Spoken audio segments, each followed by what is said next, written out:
Hello viewers, welcome back to my channel. আপনারা দেখছেন বনানীর স্বপ্ননে। আজ একটি অসাধারণ সুন্দর পিঠের রেসিপি শেয়ার করব। যদিও শীত প্রায় শেষ হতে চলল, কিন্তু আমার মতো যাদের ফ্যামিলিতে প্রায় 12 মাসই এই পিঠে খাওয়ার চল চলতে থাকে, তারা একবার এই পিঠেটা বানিয়ে ফেলতেই পারেন। তো আসুন দেখে নিন কীভাবে আমি এই পিঠেটা বানিয়েছি। এর জন্য অবশ্যই প্রয়োজন চালের গুঁড়ো, যেটা সব পিঠেতেই প্রায় প্রয়োজন হয়। এখন কড়াইতে প্রয়োজন মতো জল নিয়ে তাতে আন্দাজ মতো চিনি দেব। যে যেমন মিষ্টি স্বাদের খেতে চান ঠিক সেরকম। অল্প একটুখানি স্বাদ মতো নুন দেব। এরপর জলটাকে ফুটতে দেব। জলটা যখন ফুটে আসবে, পুরোপুরি ফুটে যাবে, তখন ধীরে ধীরে চালের গুঁড়ো মিশিয়ে নাড়াতে হবে। একটা বেলনা বা একটা চাটু দিয়ে ধীরে ধীরে নেড়ে নিলেই হবে। তারপর পুরো চালের গুঁড়োটা মিশিয়ে একটা মণ্ড মতো তৈরি করে নিতে হবে।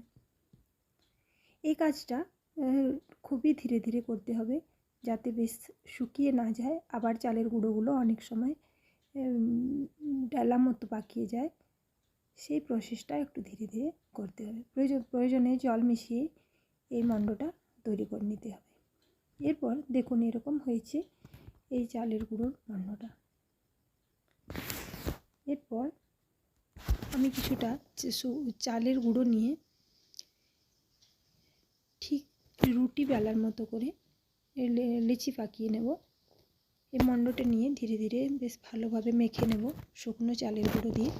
এরপর একটু একটু করে এর থেকে লেচি কেটে নেব। লেচি কাটা হয়ে গেলে দেখুন এভাবে সবকটা লেচি আমি কেটে নিয়েছি। এরপর লুচির আকারে আমি এগুলোকে বেলে নেব ধীরে ধীরে।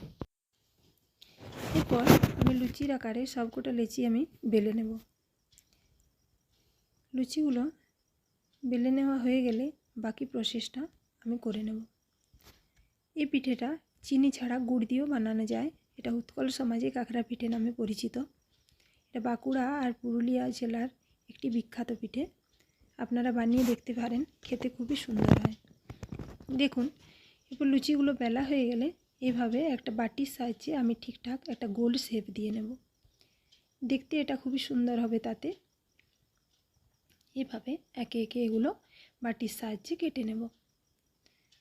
আবার একটা যেরকম কাটা যায় সে একইভাবে অনেকগুলো একসাথেও কেটে নেওয়া যায়। দেখুন একসাথে আমি অনেকগুলো কেটে কিভাবে বানাচ্ছি সেটাও দেখাচ্ছি।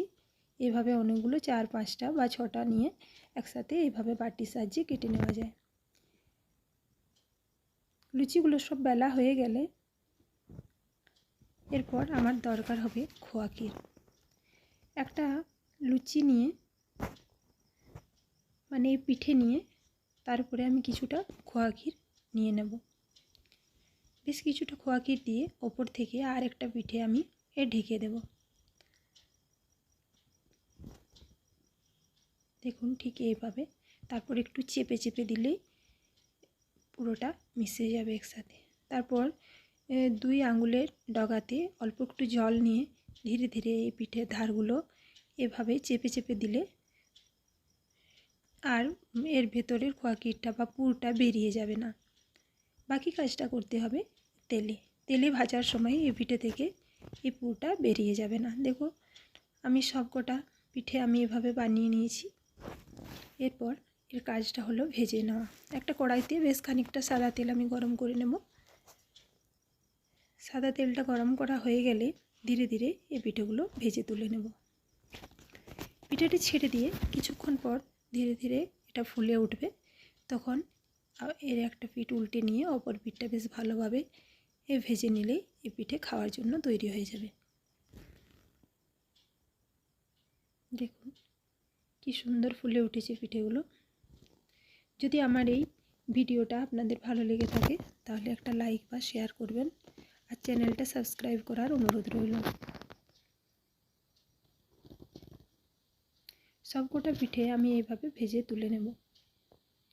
এটা শুধুও খেতে ভালো লাগে, আবার অনেক সময় সবজি দিয়ে ও খেতে খুবই ভালো লাগে।